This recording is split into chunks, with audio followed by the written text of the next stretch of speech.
Yes, my viewers and subscribers, welcome to another video from Jamaica Politics Uncovered. Today we're going to talk about human decency, basic human decency. So on Sunday, Mark Golding said something very disturbing on the political platform, and that was in Region 3. And I heard from the people who were there. I'm going to let you hear it, and then I'll come back and talk about it. And for the Papine division, I bring to you the man who is going to show Venetia Phillips that you are a traitor. You do not survive and success cannot be yours. I bring you Comrade Darrington Ferguson.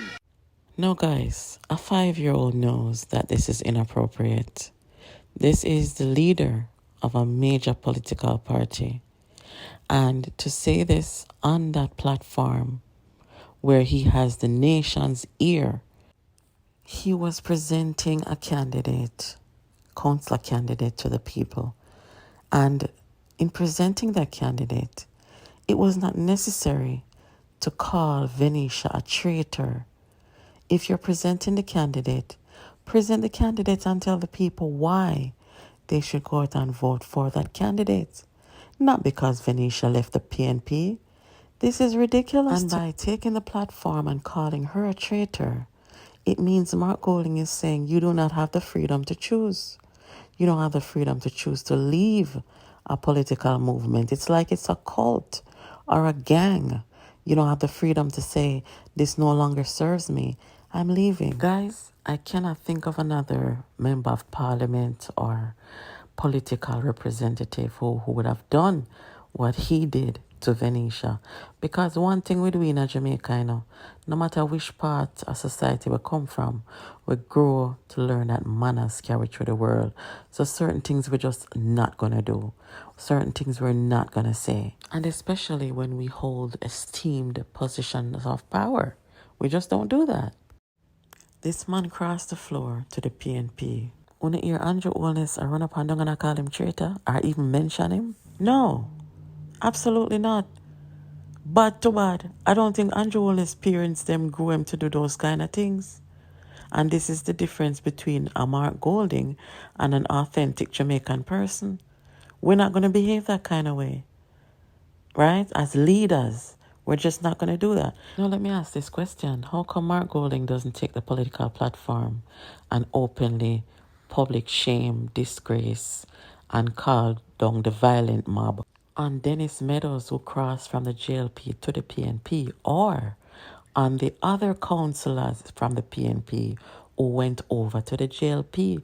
I am talking about the two men from Westmoreland, the two councillors from Westmoreland who crossed over to the JLP. How come Mark Golding do not take the platform and do that to them? Mark Golding is a misogynist. He doesn't like women. The studies have been done. Violence against women in politics is real. And one of the reasons why women sometimes either stay away from politics or leave politics is because of this political violence against them, whether physical or psychological violence. Here's a study from the United Nations for women. I've read this. Here's another one. Violence against women in political parties.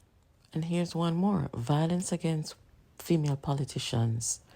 Women's political participation remains low, with women occupying only a quarter of parliamentary seats around the world.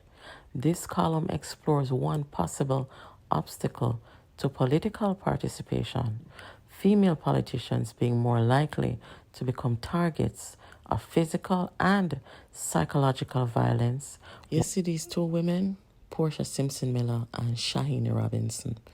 One thing with these two women, they will never call their opponent's name on their political platform. Go back and watch every video, every political event where they were on the platform. They never ever in campaigning time or no other time mention their opponent's name on their political platform. That is because they're intelligent enough to know that you have to be careful and responsible to not incite political violence and hostility against their opponent. This is Andrew Holness and his mother. And say, I never hear Andrew Holness take on no woman in a politics in a vicious, vile kind of way. And I think that's attributed to the way that his mother taught him, and perhaps his father too. That is very important in childhood, or we raise our boys to deal with women. Andrew Holness has always had, based on my observation, a certain gentleness in how he encounters women. Guys, I am talking basic human decency. I have seen Portia throw some little friendly jabs at him during campaign time. And he never responded in any kind of rude way to Portia. Never. But people like Mark Golding, I don't know who raised them or what they were exposed to during childhood in the way their parents, engage one another. This is not acceptable. It should never be acceptable for the leader of a political movement to take to a platform and call out a member who left, a traitor, and try to get a mob against them in a hostile way. That is wrong, my friends. We, the people, don't want to hear any personal attacks on these political platforms. We want to hear about policies. We want to hear about development and vision. We want the people who are putting themselves forward to serve to be safe while they're doing it. And yes, even those we don't agree with. I'm going to ask you to please share this one. Make sure that we're getting the word out there. Make sure that we're sharing this information so that people can make educated decisions about the characters of who they're putting in office. So keep it locked here to Jamaica Politics Uncovered. I'll catch you in the next one.